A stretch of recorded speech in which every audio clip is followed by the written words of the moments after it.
Hello, Virgo. Virgo, someone's coming back. Not casually, not with half hearted attempts or vague apologies. What I'm picking up on as I tune into your energy is someone who's preparing to grovel, to get on their knees if that's what it takes, to beg for forgiveness, to plead for another chance. They're done with pride, done with pretending they don't care, done acting like losing you didn't destroy them. This is humbling for them. Whatever they did, whatever happened between you, they've been carrying it. The weight of knowing they messed up, the regret, the replaying of moments wondering if they could go back and choose differently. And now they're at a point where the weight is heavier than their ego, where admitting fault feels better than continuing to live with the lie that they were right or that it doesn't matter. Who is this person? You probably know already. Your gut just told you who when you read the title. Someone who hurt you, someone who left or betrayed or disappointed you, someone who chose wrong, who acted badly, who said things they can't take back or did things they wish they hadn't, someone whose absence or whose actions created a wound that hasn't fully healed yet. Could be an ex, someone you were with who ended things or who behaved in ways that ended things, who wasn't ready or wasn't honest or wasn't capable of showing up the way you needed. And they left. Or you left because staying was killing you. And now, after distance and time and probably trying to replace you and failing, they're realizing what they lost, realizing you were the one, and they're coming back to say that. Could be a friend, someone you were close to, someone who betrayed your trust or sided against you or disappeared when you needed them, someone whose friendship meant something and then didn't anymore because they chose poorly. And that loss has been sitting with them, eating at them, making them realize that friendship was more valuable than whatever they prioritized over it. Could be family, someone who hurt you in ways family can hurt, deep cuts, old wounds, someone who's been defensive or in denial or too proud to admit they were wrong, and now something shifted.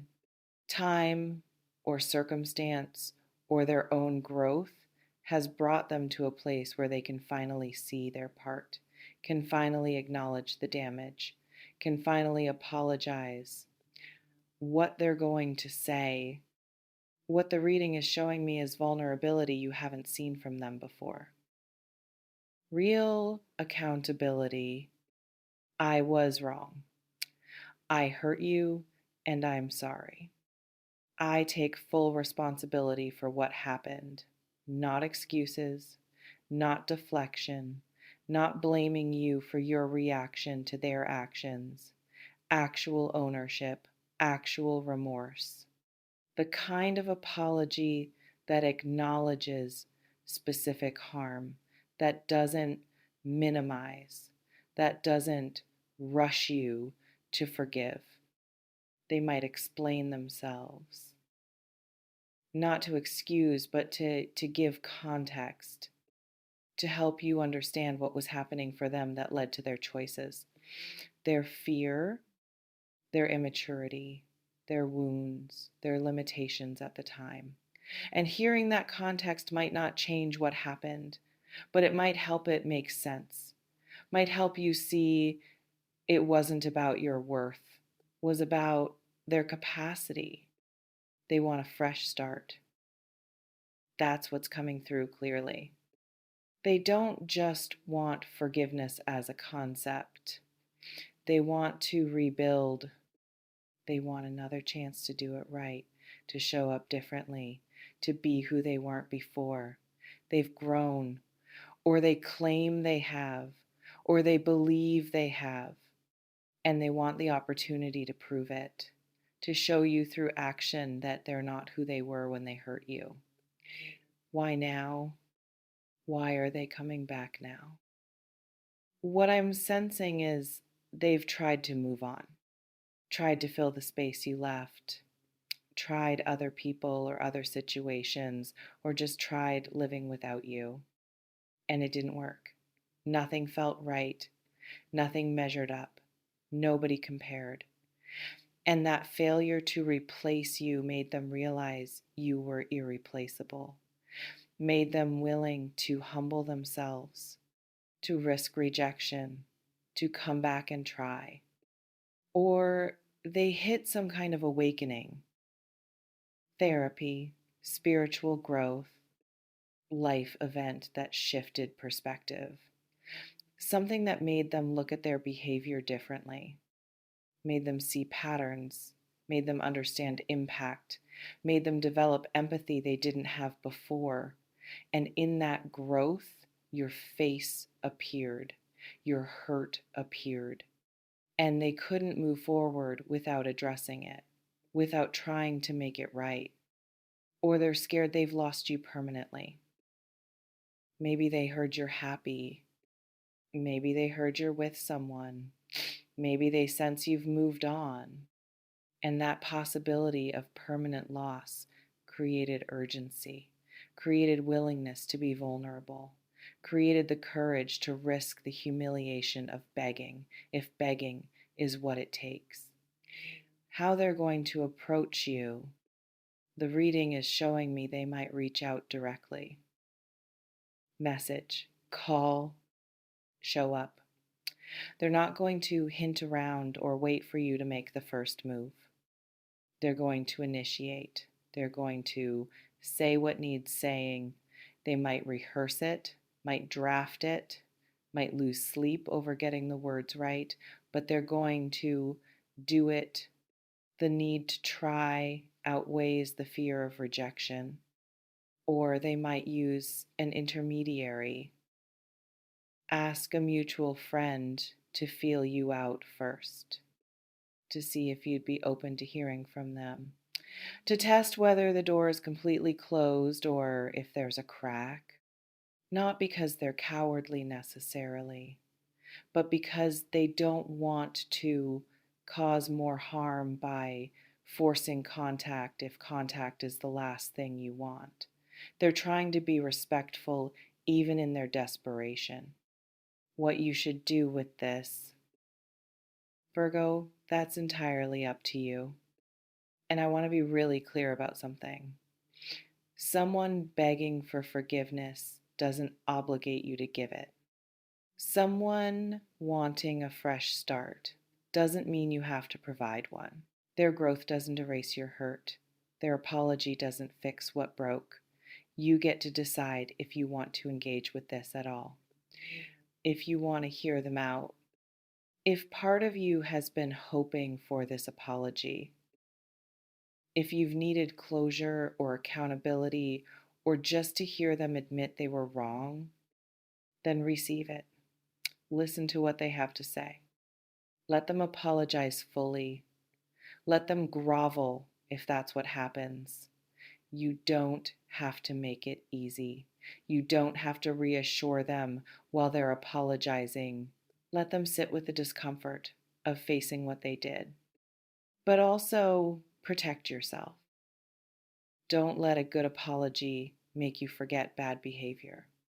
Don't let words override what you know about their actions. People can be genuinely sorry and still not be safe to let back in. Regret doesn't equal change. An apology doesn't guarantee different behavior. If you're going to consider a fresh start, you need to see evidence of growth, not just hear promises of it. Watch their actions after the apology. Do they respect your boundaries? Do they give you space if you need it? Do they show patience with your process? Do they understand earning trust back is work? Do they follow through on what they say? Or do they apologize and then expect everything to go back to normal immediately? That tells you if the apology was real or just a tool to get access back. If you don't want to engage, if you're done, if the wound they caused is too deep, or you've moved on, or you just don't have energy for this, you can decline. You can ignore the message. You can respond with, I appreciate the apology, but I'm not interested in reconnecting. You can block. You can maintain the boundary that their absence created. Their need to apologize doesn't override your need to protect your peace.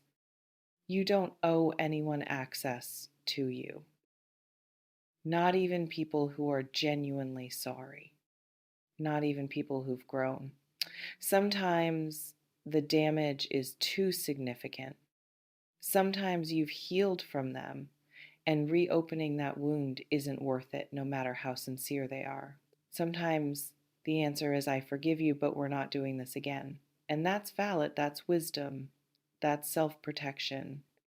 What I'm picking up on about your feelings, you might be conflicted. Part of you might want this apology, want the validation of them admitting fault, want the closure, want to hear them beg, want to see them humble. And another part might be terrified, terrified of getting hurt again, terrified of falling back into old patterns, terrified that accepting their apology means letting your guard down with someone who's proven they can hurt you. Both parts are valid. You can want the apology and still not want the person. You can accept their accountability and still decline reunion. You can forgive and still maintain distance. Forgiveness is for you, not them. It releases you from carrying their wrong, but it doesn't require you to carry them back into your life. What the reading wants you to know: this person is serious. Their regret seems genuine. Their desire for a fresh start seems real. But genuine doesn't mean safe. Real doesn't mean you have to say yes. They can be sincerely sorry and you can be sincerely done. Both things can be true simultaneously. Trust yourself, Virgo. You know what you need. You know what you can handle. You know if this person deserves another chance or if they've used all their chances. You know if your healing can withstand their return or if their return would undo your progress.